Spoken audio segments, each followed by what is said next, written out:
already know what you're going to eat. You've known since this morning, maybe since last night. You've already thought about the time, the place, the exact thing you want. And when that moment finally comes, you don't want anyone around.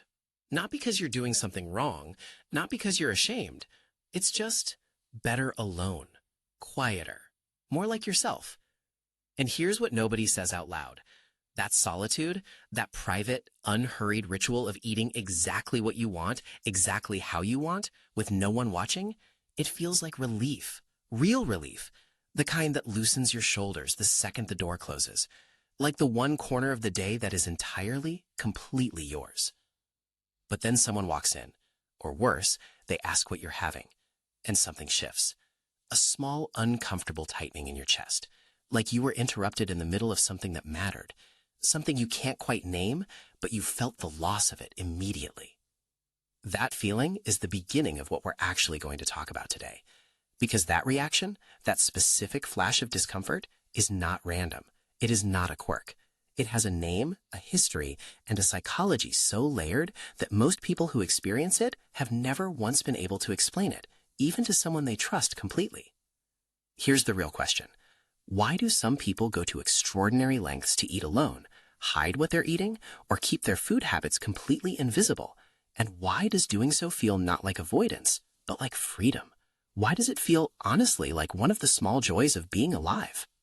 If you've ever eaten in your car before going inside, if you've ever waited until your roommate left to finally make what you actually wanted, if you've ordered something different in public than what you actually craved just to avoid the comment or the look, society has a label for that behavior, and it isn't the kind one. It gets filed under weird, under secretive, sometimes under something clinical that carries far more weight than it deserves. But that label is doing a lot of harm and almost no actual work.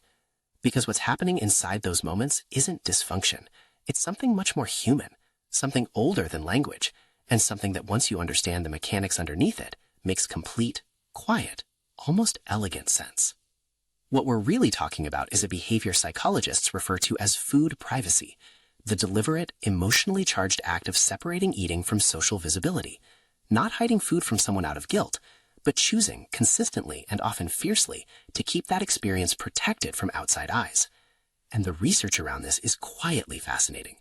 A 2019 study published in the journal Appetite found that a significant portion of adults reported feeling measurably heightened self-consciousness when eating in front of others, not because of the food itself, but because of the anticipated judgment around how they ate, how much they ate, how quickly, what they chose, whether they enjoyed it too visibly. The simple presence of another person changed the neurological quality of the experience, not slightly, significantly. But here is where it gets interesting. For most people, that self-consciousness is mild, background noise they've learned to tune out. They feel it, shrug past it, and move on.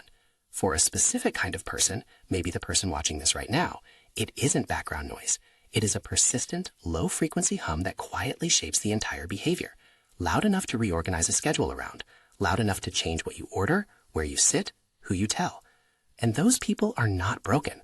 They are, in a very precise neurological sense, wired to process social evaluation more intensely than average. Neuroscience has a name for this: heightened social monitoring.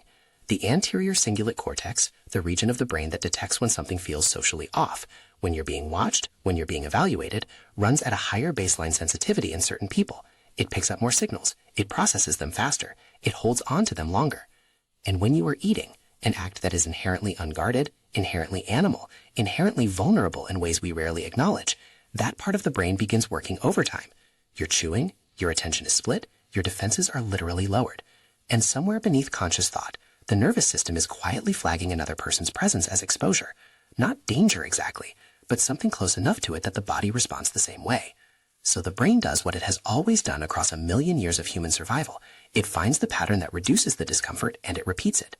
It learns that eating alone turns off that low-level alarm, that it smooths the nervous system back down into something that feels like stillness. And once the brain learns that, once it has confirmed that lesson enough times, it stops treating it as a choice. It starts treating it as a rule. This is how a preference quietly becomes a pattern, not through a conscious decision, through the nervous system writing its own instruction in ink. Now trace that rule backward far enough, and you will almost always arrive at childhood, at a table that didn't feel entirely safe. Maybe mealtimes were loud and unpredictable. Maybe food was the backdrop for conflict. Comments about what you took, how much you wanted, whether you were eating right. Maybe eating in front of your family felt like a performance with unclear rules and very real consequences for getting them wrong. Or maybe it wasn't dramatic at all. Maybe it was a home where emotions ran close to the surface in other ways, where you learned, early and efficiently, that keeping one small thing for yourself was the most reliable path to feeling okay. That privacy wasn't secrecy, it was sanity. Developmental psychologists call these behavioral refuges, small, repeatable acts that a child learns to associate with control and calm inside an environment that doesn't consistently provide either. And food, because it is daily, because it is constant, because it is one of the very few things a young child can sometimes shape to their own preferences, becomes one of the earliest and most durable refuges that exist.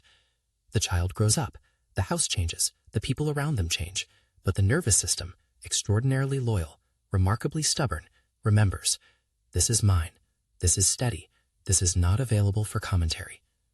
And none of that is wrong. None of it requires fixing. The nervous system built what it needed from the materials it had. That is not failure. That is adaptation. It was intelligent, even if it is now showing up in ways that feel limiting.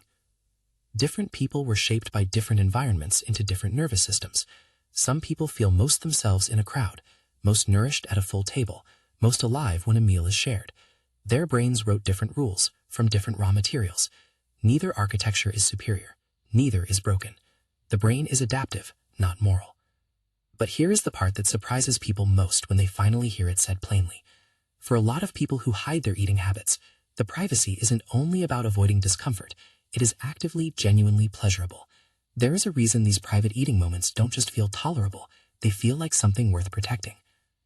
What's happening in those moments is what autonomy researchers call self-congruent behavior, acting in full, uninterrupted alignment with your internal state without the invisible weight of external expectations pressing on the experience. When you eat alone, you don't perform. You don't moderate your expression of enjoyment.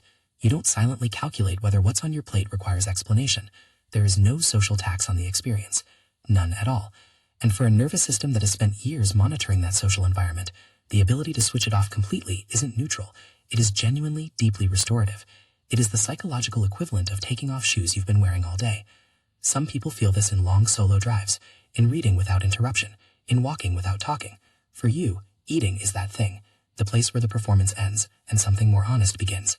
That is not avoidance. That is self-knowledge. Protect the distinction.